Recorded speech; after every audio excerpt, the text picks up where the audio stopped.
Good morning. Thank you for joining me for another 5 good minutes with the Word.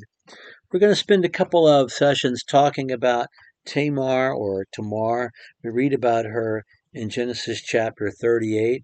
It's one of those stories you get in Genesis about this dysfunctional family. Tamar is an amazing woman.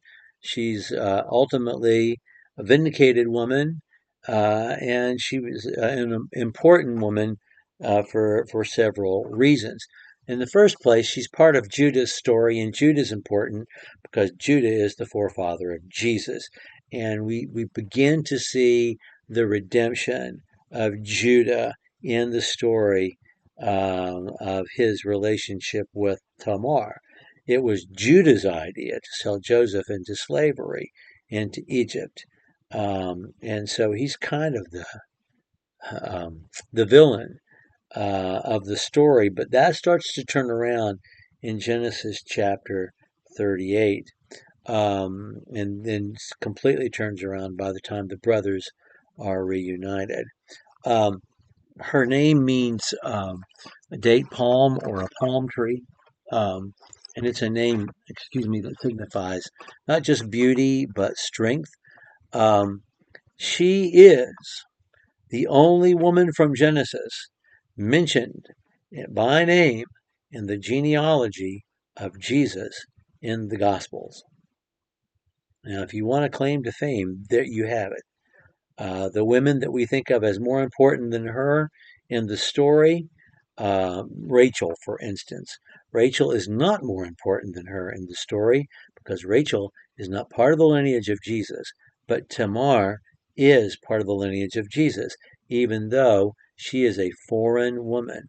And one of those foreign women that are mentioned, like Ruth, in the lineage of Jesus, Rahab. Um, and like Rahab, she is a woman associated with prostitution, although she was not a prostitute. But we'll talk about her that role in her story as we study her. Well, let's introduce the story today, and then we'll talk about what she did next time. And we have to talk about the law of levirate marriage.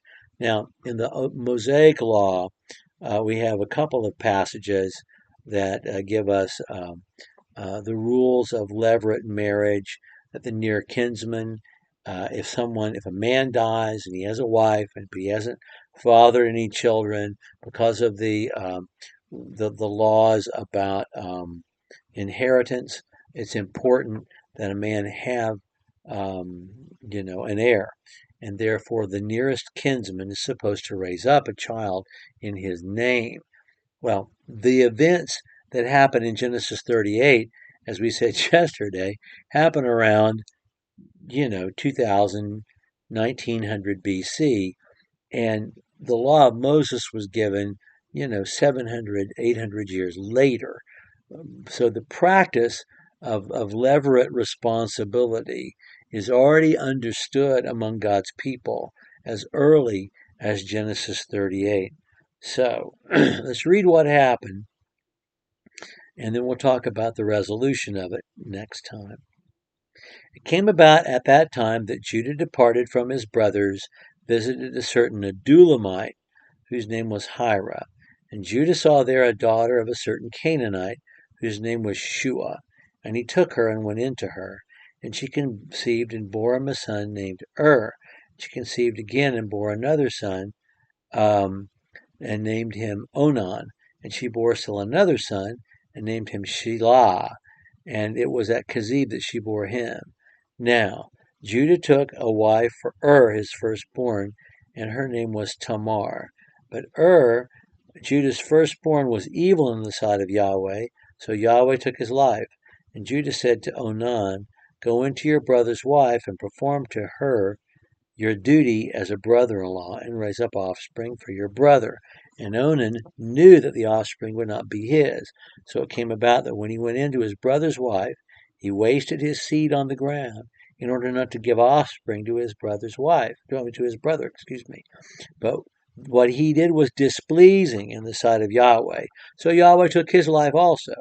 Then Judah said to his daughter-in-law Tamar, "Remain a widow in your father's house until my son Shelah grows up," for he thought, "I am afraid that he too may die like his brothers." So Tamar went and lived in her father's house. Okay, we're going to stop right there for today, but let's set up the situation. So Judah has paid a bride price for his son to have a wife, and he pays the bride price to Tamar's father. And so he has purchased a wife for his son Ur. But Ur is evil. God takes his life before he has children because of the levirate responsibility of Onan. He's to go into his sister-in-law and bear children in his brother's name. This he does not want to do. And so, although he goes into her, he makes sure that no children are conceived by their union. And God is not pleased with this, so he takes Onan's life as well. So the third brother, Shelah, should go in and perform that duty, but Judah doesn't want to lose his third son. And therefore he says, listen, he's not old enough yet, so go back and live with your father until he's old enough. You can tell that he's has no intention because he sends her home to her father. I mean, he should have kept her in his household until such a time as Shelah was ready.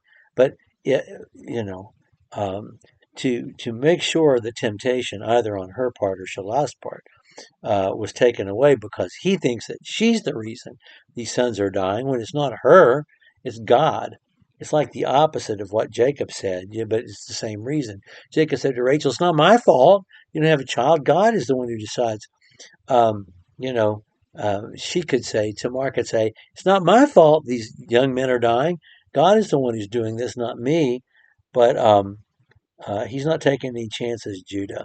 And so he says, go back to your father's household and live with your father until he's old enough. Well, he's never going to give Shelah to her. And she figures that out. And we'll talk about what happens next time.